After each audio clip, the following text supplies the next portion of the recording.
pode comer o fruto? E é o fruto, tá, gente? Não é, maçã foi um negócio que inventaram. Tá? O texto bíblico fala fruto, ele não fala maçã. Maçã veio depois, e não sei quem inventou esse negócio de maçã, é um preconceito com a maçã. Mas enfim, a serpente vem e fala assim: olha, quem falou que vocês não podem comer o fruto da árvore do conhecimento do bem e do mal? E é mesmo, né?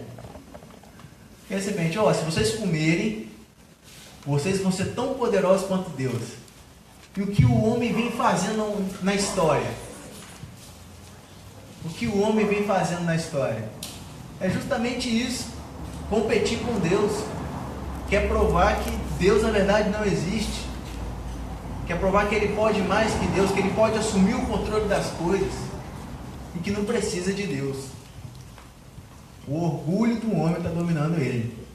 O homem está caindo na conversa da serpente. E aí vem ela, fala assim: então tá, eu vou pagar para ver. Vai e come o fruto. E engraçado, por que é a árvore do conhecimento do bem e do mal? Porque quem conhece o bem e o mal, na sua totalidade, em toda a sua essência, em toda a sua concepção, é só Deus. E por que o homem tem provado do fruto da árvore do conhecimento do bem e do mal? Porque o homem tem estabelecido novas regras do que é o bem e do que é o mal. De acordo com o seu entendimento pequeno, os seus valores rasos, o homem tem estabelecido, tem ditado: não, isso aqui que é o bem, isso aqui que é o mal. E não deixa para Deus decidir. E aí o homem cai nas esparrelas, na justiça com as próprias mãos, em vários outros erros, tentando assumir um papel que não é dele, porque o nosso papel é de criatura, não é de criador. Nosso papel é de criatura. Nós devemos, como criaturas, confiar no Criador. E o homem não tem confiado em Deus. Então essas são as atitudes que Kardec descreve ali no livro A Gênese. Atitudes humanas. Cada personagem representa uma atitude humana nesse livro. Então quer dizer que Adão e Eva na verdade não existiram, é só uma história, é só uma invenção. Aí a gente pega Livro dos Espíritos, questão 50 e 51. Allan Kardec faz justamente essa pergunta: Adão foi o primeiro homem? E o que os Espíritos respondem? Não foi o primeiro nem o último. Não foi o primeiro nem o último. E Allan Kardec então pergunta, na 51: não foi o primeiro nem o último? Em que época que viveu Adão? Aí os Espíritos respondem: mais ou menos, aproximadamente 4.000 anos antes do Cristo. 4 anos antes do Cristo.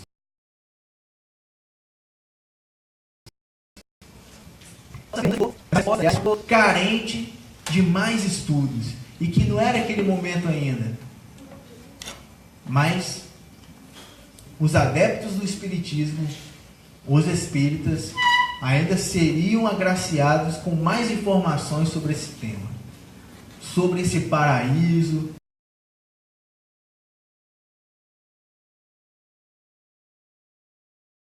sobre a perda do paraíso. Um livro muito importante, um livro inafastável das obras complementares da doutrina espírita. Nós temos as obras básicas, que é o Pentateuco,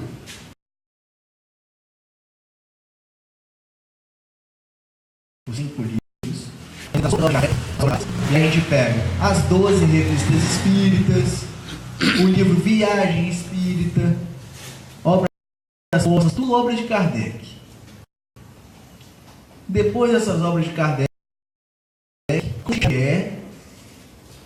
começa a descer do céu, literalmente, né? A descer do céu pelos espíritos, as obras complementares. Aí vem a série de Emmanuel, todas as obras de Emmanuel, a série de André Luiz e muitas outras. Então, dentro dessa série das obras de Emmanuel, existe uma que é primordial, foi uma das primeiras. Chama-se A Caminho da Luz. Ele traz informações novas que já tinham sido bem claras. Emmanuel traz com mais detalhes. Porque se a gente pega as obras básicas,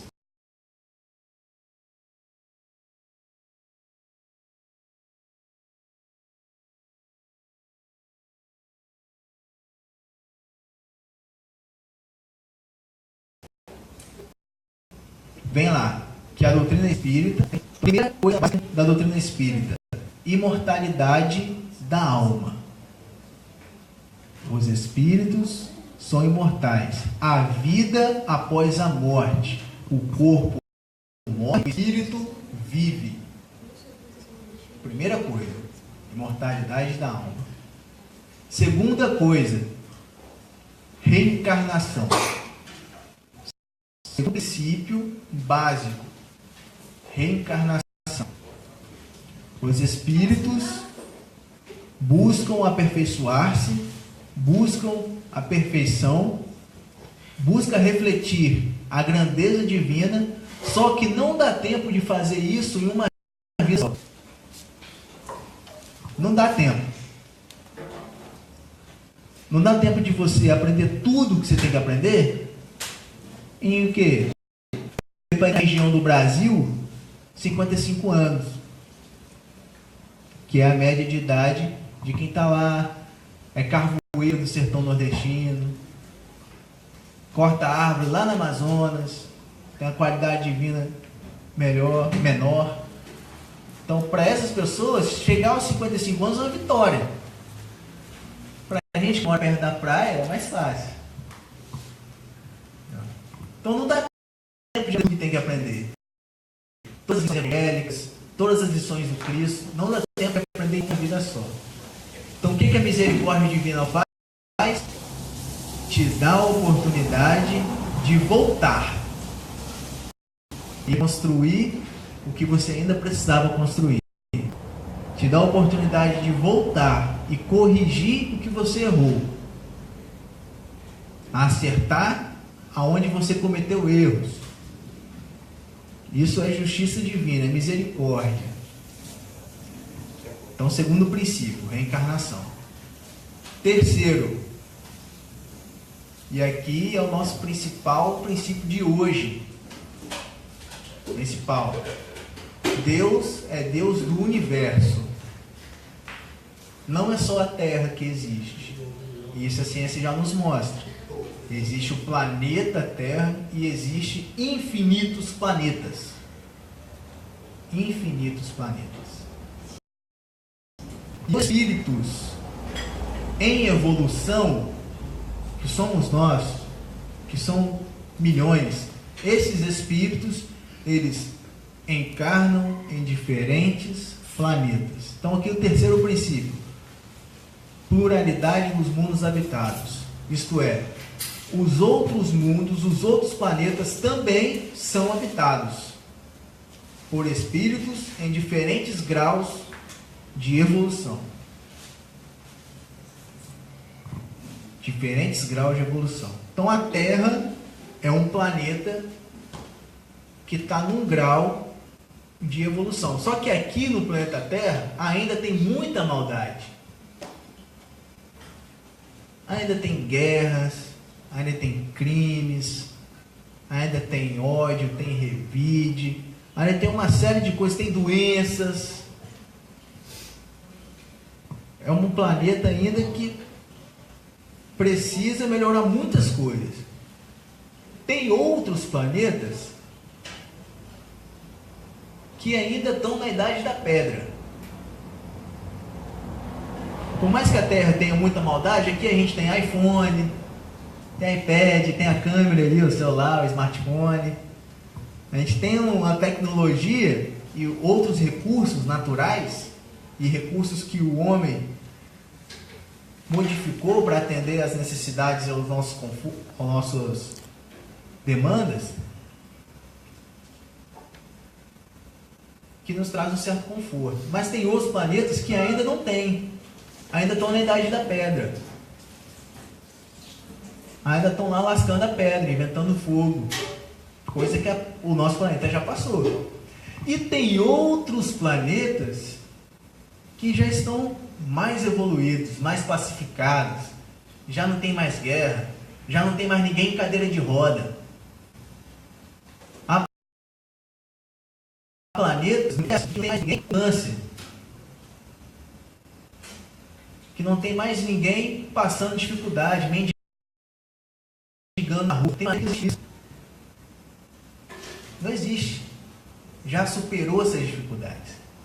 Então nós espíritos, nós temos a oportunidade de pousar, encarnar em diferentes planetas, de acordo com o nosso grau de aprendizado, de acordo com as coisas que a gente precisa aprender para evoluir. Então esse é o terceiro princípio.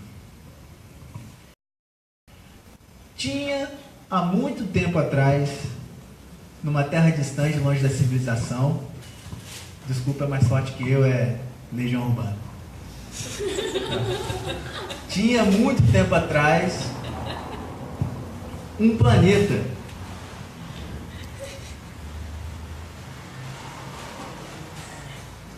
que fazia parte de um outro sistema. Um outro sistema, vejam só.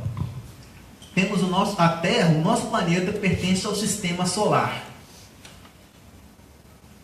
Então, o planeta Terra, o sistema solar, que tem o Sol, tem Marte, tem Júpiter, tem Vênus, outros planetas do nosso sistema.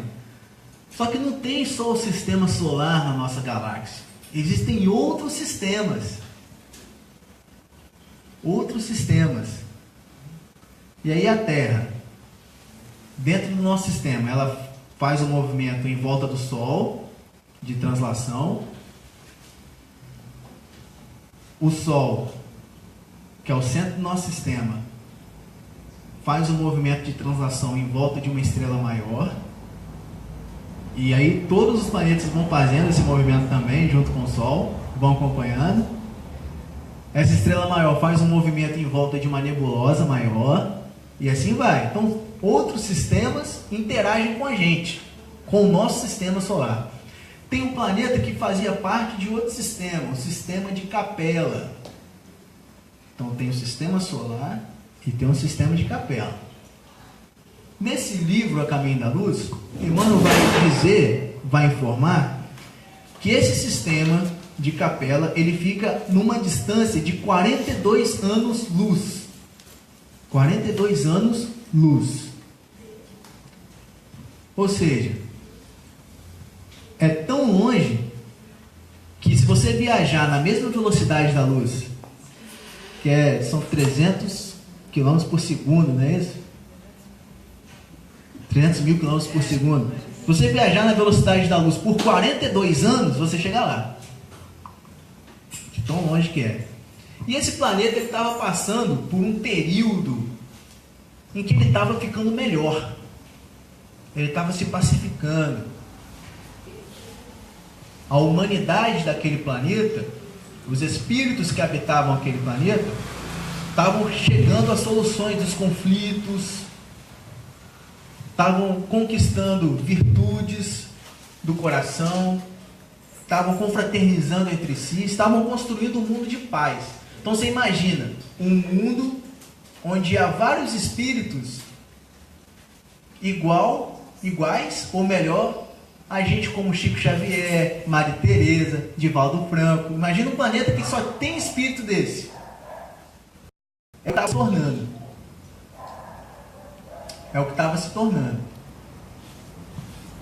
E aí, só que tinha alguns milhões de espíritos que não estavam conseguindo acompanhar. Não estavam conseguindo acompanhar os passos desse planeta, dessa humanidade. E o que acontece? Eles estavam atrapalhando. Imagina uma sala de aula onde está todo mundo ali querendo estudar,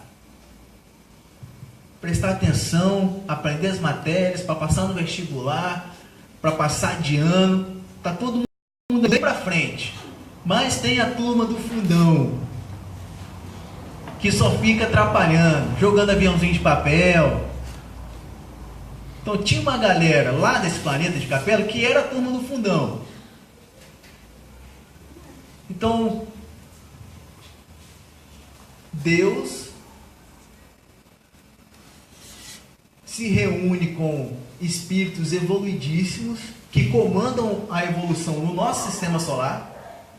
E aí no livro A Caminho da Luz vai dizer, né, que existe uma comunidade de espíritos puros eleitos pelo Senhor Supremo do Universo, eleitos por Deus. Existe uma comunidade de Cristos. Cada planeta do nosso sistema tem um Cristo. O nosso é Jesus. O nosso é Jesus. E aí essa comunidade de Cristo decidiu o quê? Olha, vamos pegar essa turma do fundão, isso há 4.000 anos atrás, antes de Cristo ainda, 4.000 anos antes de Cristo, né? Há 6.000 anos atrás. Vamos pegar essa turma do fundão e vamos levar lá para a Terra, porque lá a Terra ainda está na primeira série. Então eles tiraram essa turma do fundão que estava atrapalhando as aulas da 8ª série, esse planeta que já estava lá na frente, pegou, vamos trazer para a Terra, porque aqui eles vão ter o que fazer. Eles vão ajudar os espíritos que ainda estão em desenvolvimento, as raças primitivas, e vão aprender o que tem que aprender para poder voltar para o planeta antigo, que era Capela. Então, esses milhões de espíritos, antes de serem trazidos para a Terra, eles tiveram a oportunidade, que a misericórdia divina deu, de se reunir com Jesus no espaço. Então eles se reúnem com Jesus e Jesus faz a eles as promessas de que se eles fizessem o que tinham que fazer na Terra, se trabalhassem com o suor do rosto, se fizessem o que devia ser feito, eles voltariam para o paraíso. Porque veja bem, Capela, esse mundo de Capela estava se tornando um paraíso. E eles perderam. Eles foram expulsos do paraíso. Algo muito semelhante com a história de Adão e Eva, que foram expulsos do paraíso. Então esses espíritos que criaram, esses homens que criaram a história de Adão e Eva, esses religiosos antigos, eles traziam na intuição, no subconsciente, eles traziam na alma desse sentimento de perda de um paraíso. O paraíso era esse mundo de Capela.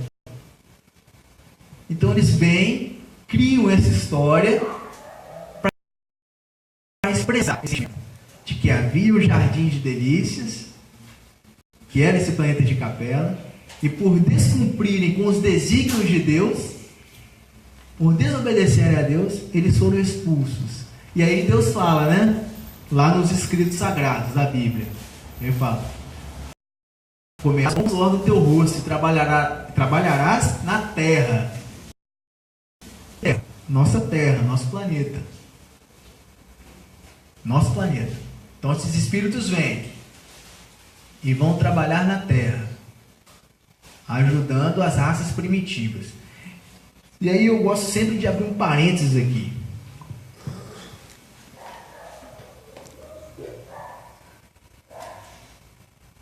Porque a Federação Espírita Brasileira, ela já recebeu processos alegando racismo de Kardec em suas obras, ao se referir às raças primitivas como as raças africanas.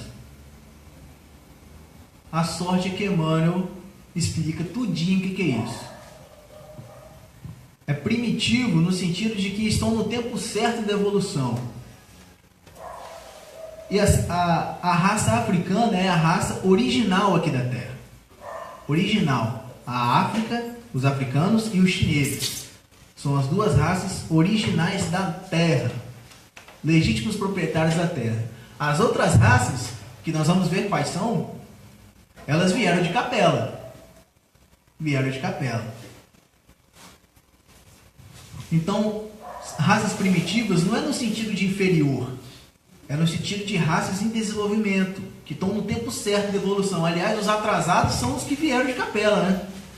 Que já deviam estar acompanhando lá. Então, os atrasados são eles, não são os daqui.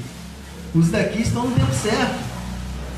E aí a federação, depois de muito trabalho, de muita explicação, conseguiu provar que não tem nada de racismo nas obras de Kardec. Mas ainda assim é um assunto debatido, é um assunto que volta e meia se levanta. Volta e meia se levanta esse assunto. Principalmente os críticos da doutrina espírita, né? E a gente tem que aproveitar isso para se melhorar mesmo nesse entendimento. Os críticos também são bem-vindos. E, enfim, quais são essas raças, esses povos que vieram desse planeta de Capela? São 4. São 4. 4 grandes povos. E aí agora nós vamos começar a falar um pouquinho de cada um deles. O primeiro povo, eu vou seguir a ordem do livro, tá, gente? Vou seguir a ordem do livro A Caminho da Luz. Que Emmanuel, na dúvida, segue Emmanuel, né?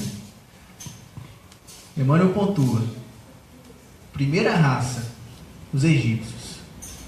Primeiro povo que veio de Capela, os egípcios. E caramba, mas por que os egípcios? Os egípcios, eles traziam conhecimento profundo, muito avançado, muito à frente da sua época. Muito à frente. Então eles já conheciam os ciclos da lua, os ciclos do sol, as estações, já conheciam os mapas zodiacais, as constelações estelares, já conheciam as épocas, já conseguiam prever as épocas de cheias do rio. E eles sabiam quando que ia ter a época de cheia do rio Nilo e quando que ia ter a época de seca. Já com antecedência, eles já sabiam.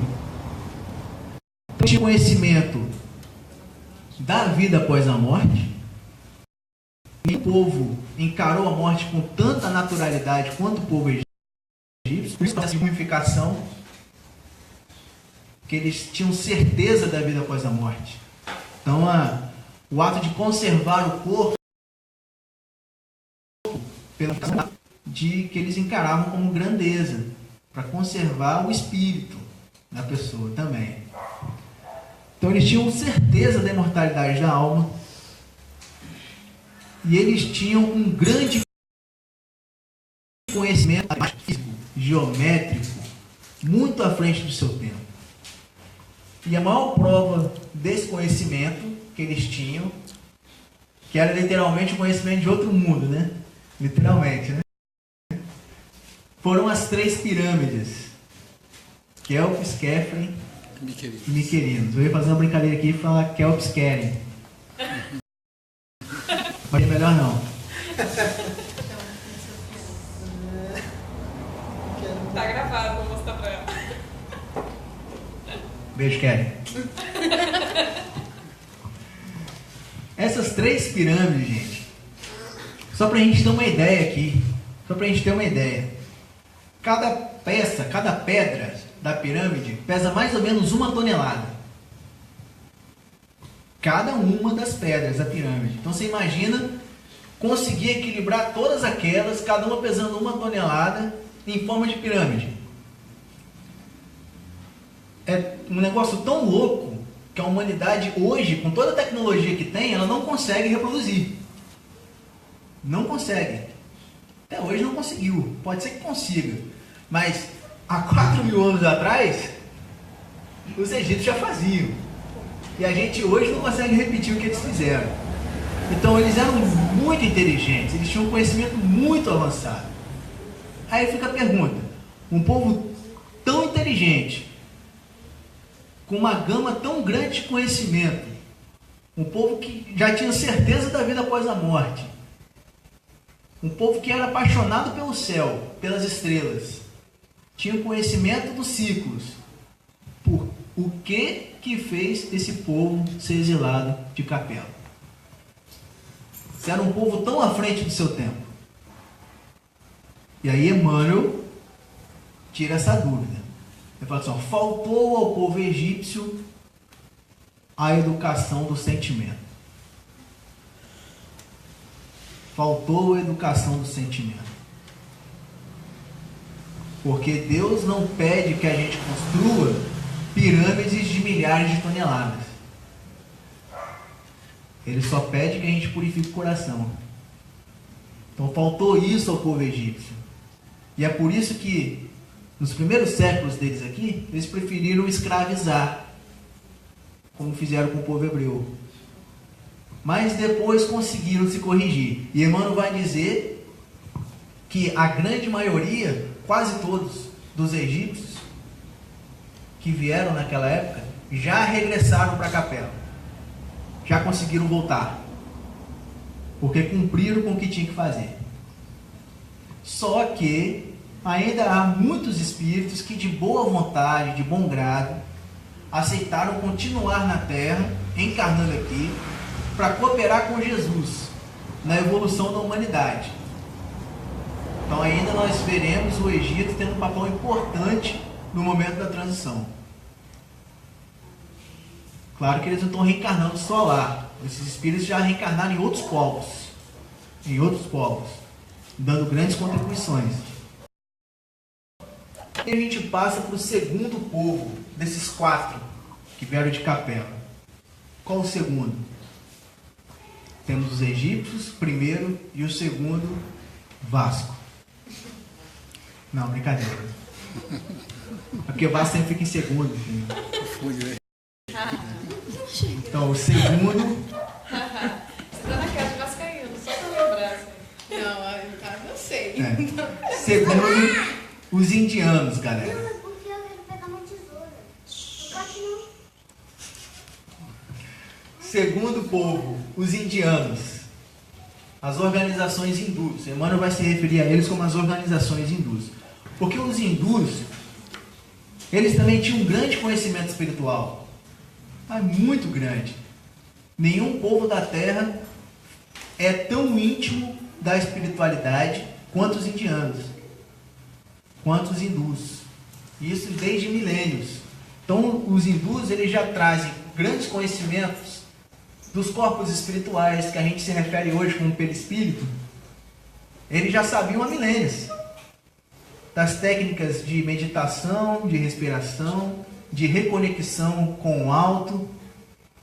Eles já sabiam as grandes conquistas do espírito. Todos os povos da Terra beberam na Índia quando tiveram sede de espiritualidade. Então nenhum povo é tão íntimo do espiritual quanto o indiano. Eles trazem uma grande conexão com o mundo invisível. E aí é lá que nasce um dos grandes exemplos de líderes do mundo, que é o Mahatma Gandhi. Mahatma Gandhi, que foi o único, até hoje, revolucionário sem armas, que conseguiu libertar um país da dominação. O Gandhi conseguiu libertar a Índia da dominação inglesa através de atos de desobediência civil pacificados, sem pegar em armas, através de mecanismos que a gente não imagina: jejum, oração, boicote. Incentivou os indianos a costurarem as próprias roupas, a fabricarem as próprias roupas para não terem que comprar dos ingleses. A gente libertar sem derramar sangue. Só que se os indianos têm um conhecimento tão profundo do mundo espiritual, têm uma conexão tão intensa e tão íntima com a espiritualidade, por que eles foram exilados de Capela? Por que eles perderam o paraíso de Capela?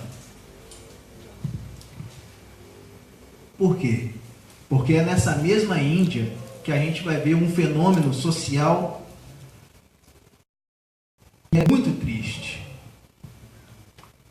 que é horrível mesmo, que se chama o fenômeno das castas.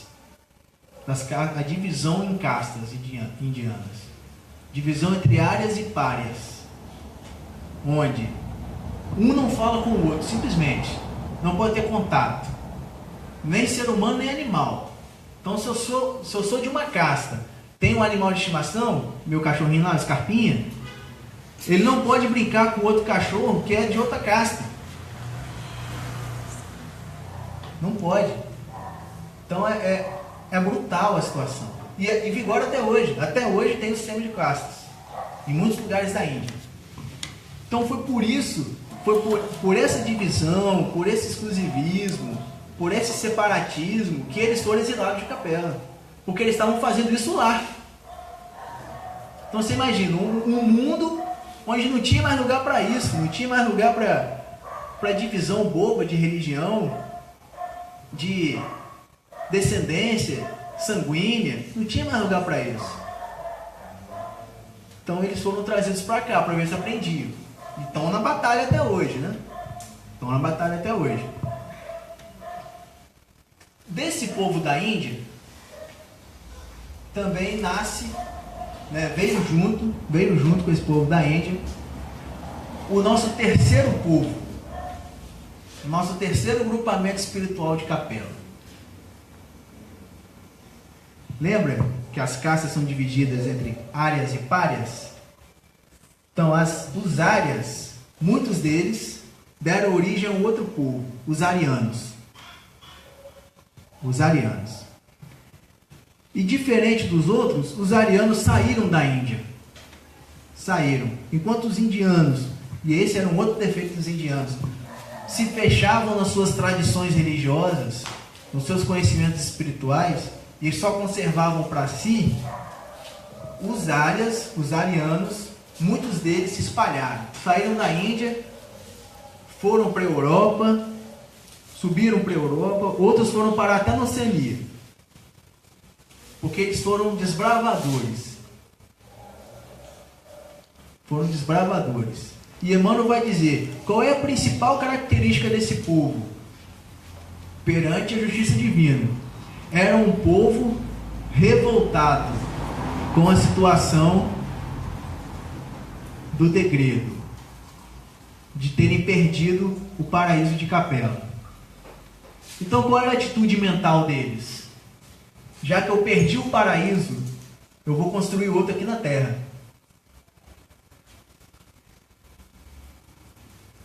Vou construir outro aqui na terra. Então, eles desbravaram terra dentro.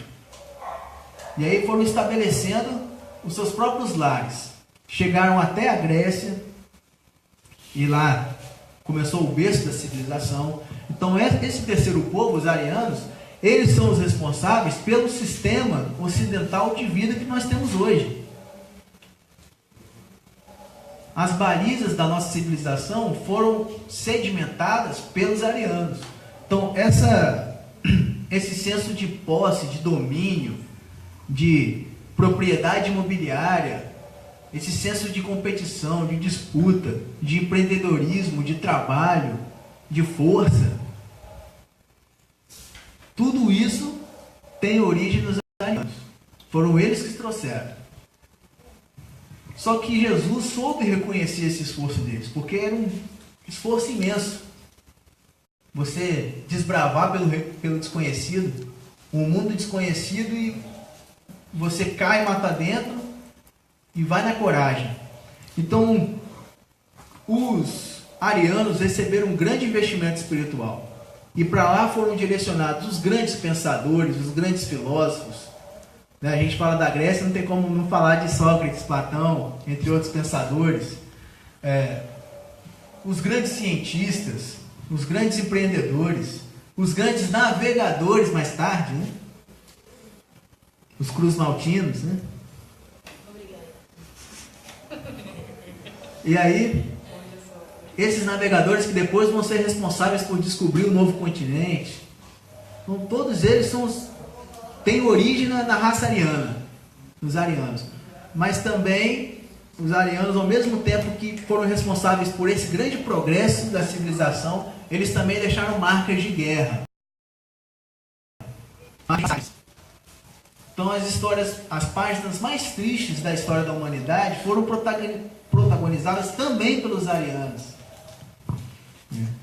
A gente pega, por exemplo, a Segunda Guerra Mundial, do nazismo. Qual era a raça superior defendida por Hitler? Raça ariana.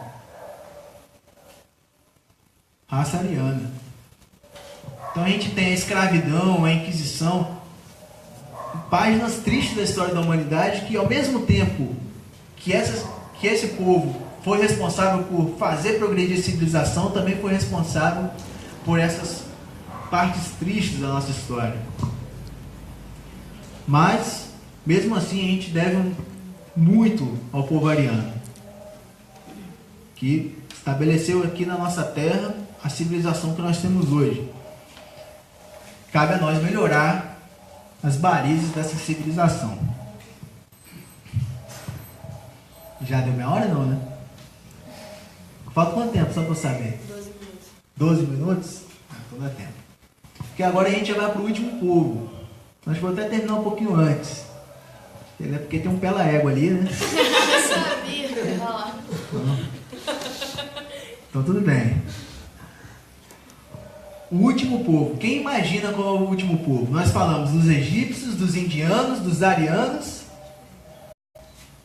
Ana Lulu? Não, Fluminense não. Hebreus. Povo hebreus. Povo hebreus é ótimo, né? Povo hebreu. O povo hebreu, gente, é o último povo vindo de Capela. O último na ordem do livro, tá? Na verdade, esses 4 vieram juntos, praticamente. Esses 4 vieram juntos. Só para título de curiosidade, quem chegou primeiro mesmo foram os indianos. Os indianos foram os que chegaram primeiro. E esse povo trazia uma característica marcante. O povo, estou falando agora do hebreu, né? O povo hebreu trazia uma característica marcante. Era o único povo desses 4. O único monoteísta. O único que acreditava no único Deus. E aí eles, ao invés dos egípcios, que trouxeram pirâmides de pedras, os hebreus trouxeram pirâmides de palavras. Que pirâmides? Os sagrados. A Torá, que mais tarde também se desdobrou na Bíblia. Então os escritos sagrados dos hebreus são verdadeiras pirâmides de palavras. Por isso que quando a gente se depara com os escritos, a gente, em sinal de respeito, a gente deve aprofundar os estudos. E não apenas bater o olho, não, está dizendo isso aqui. Todos os escritos dos hebreus, dos profetas, eles merecem uma profunda análise, um profundo estudo, uma profunda reflexão, para que a gente possa entender o que realmente eles estavam querendo dizer. Né? E eu digo isso porque essa semana teve a polêmica lá da profecia da Síria. Né? Teve a polêmica da profecia da Síria que falava que Isaías já estava profetizando. Não, calma, gente, vamos analisar com calma. Não estou dizendo nem que sim, nem que não, mas não vamos só bater o olho e jogar. Né? Vamos analisar com calma. Mas enfim, esse povo tinha essa característica, era um povo muito crente, tinha uma fé imensa em Deus, uma fé imensa no Messias, acreditavam na promessa do Messias, só que também era o povo mais necessitado, porque ao mesmo tempo que era o mais crente, era também o mais orgulhoso. Era também o mais orgulhoso, porque para eles o Deus único era Deus só deles, não era Deus de todos, era Deus de Israel. É por isso que nós vamos encontrar no Velho Testamento várias referências, né? Ao Deus de Israel, ao Deus de Abraão, de Isaac e de Jacó. Ou seja, era um Deus só dessas gerações. Senhor dos exércitos. Né? E aí, na tradução simplória, a gente pensa, Senhor dos exércitos ou Senhor da guerra. Mas na tradução original, exércitos quer dizer estrelas. Então, é o Senhor das estrelas. Né? Então esse povo precisava disso, precisava aprender isso, que o Deus era Deus de todos, não era Deus só deles. E aí quem vem para ensinar isso? Quem encarna entre os hebreus? Jesus. Então Jesus, o Cristo da terra, o governador da terra, ele tinha esses 6 povos para escolher onde encarnar. Ele podia escolher os egípcios, os indianos, os arianos, os hebreus, os africanos e os chineses. Ele escolheu os hebreus. Primeiro por um ponto positivo, o único povo monoteísta. Isso já ajudava, porque Jesus também traz a lição do Deus único. E a lição do Deus Pai, não do Senhor, do Deus Senhor, é o Deus Pai. E segundo, é o que mais precisava ouvir as verdades do Evangelho. Para deixar de orgulho, para deixar de separatismo, de exclusivismo religioso. E aí tanto é que a gente vai ver, né, nascer entre os povos, esse próprio grupamento hebreu, subdivisões. Então, o judeu não podia falar com o samaritano. O judeu depois não podia falar com o islâmico. E assim ia, divisão atrás de divisão. Então Jesus vem, porque ele vai dizer o seguinte: os sãos não precisam de médico, são os doentes. São os doentes. Então Jesus encarna entre os hebreus, fala sobre as profecias, é crucificado para cumprir uma profecia também, porque era profetizado, e deixa a lição imorredora de amor e perdão, que é o único caminho para escapar do orgulho, é amor e perdão. Então esses 4 povos vêm de Capela com o objetivo de retornar. Só que não é tão simples assim. Porque os milênios se passaram, 2 milênios se passaram desde a vinda do Cristo, e a humanidade tem caído nos erros. E aí eu vou encaminhando para o encerramento com uma poesia aqui, do Augusto dos Anjos, se eu não me engano. É Augusto dos Anjos? É Augusto dos Anjos. Uma poesia que está em outro livro psicografado do Chico Xavier, chamado Parnaso de Além Túmulo, e diz o seguinte: civilização em ruínas, todo o mundo moderno horrendo em ruínas, deixa agora escapar o horrendo fruto de miséria e de dor, de pranto e luto, feito de sane e de cadeverinas. Em vão sobre o calvário áspero e bruto, sangrou Jesus em lágrimas divinas, sob as ofensas torpes e tigrinas, atentarem-lhe o espírito incorrupto. Saturada de treva, angústia e pena, a civilização que se condena suicida-se num bátaro profundo. Porque na luz dos círculos da terra, nos turbilhões fatídicos da guerra, ainda é Caim que impera sobre o mundo. Então, ainda é Caim que impera sobre o mundo. E quando Deus se aproxima, se dirige a Caim e pergunta: Caim, onde está Abel, teu irmão? Onde está Abel, teu irmão? O que Caim responde? Acaso sou eu o guardador do meu irmão? Desaforado. Ele é desaforado, né? Desaforado. Acaso sou eu o guardador do meu irmão? Essa é a resposta que o homem tem dado para Deus. Deus se dirige ao homem e pergunta: onde está o teu irmão?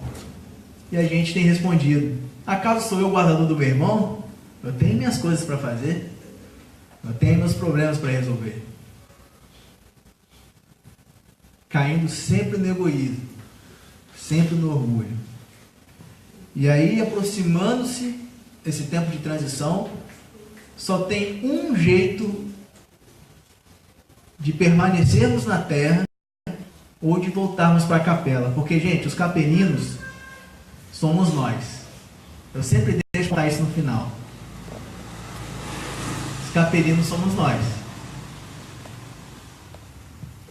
A única maneira de retornarmos para o paraíso, de recuperarmos o paraíso perdido, ou de fazer da terra também um paraíso, é mudar essa resposta para Deus. Em vez de falar, acaso sou eu o guardador do meu irmão? Muda a resposta. Nós precisamos dizer, sim, Deus, eu sou o guardador do meu irmão. Eu cuido dele, eu zelo por ele, e eu quero que ele fique bem. Então, o que a gente precisa fazer é muito simples. Não é construir pirâmide. É ajudar o nosso próximo. Compartilhar o que a gente tem de bom. É fazer o que a gente pode fazer para amenizar a dor do outro. Então, esse é a chave, é o caminho. E por isso Kardec fala que fora da caridade não há salvação. E aqui eu termino pedindo a bênção de Jesus para todos nós. Uma boa noite.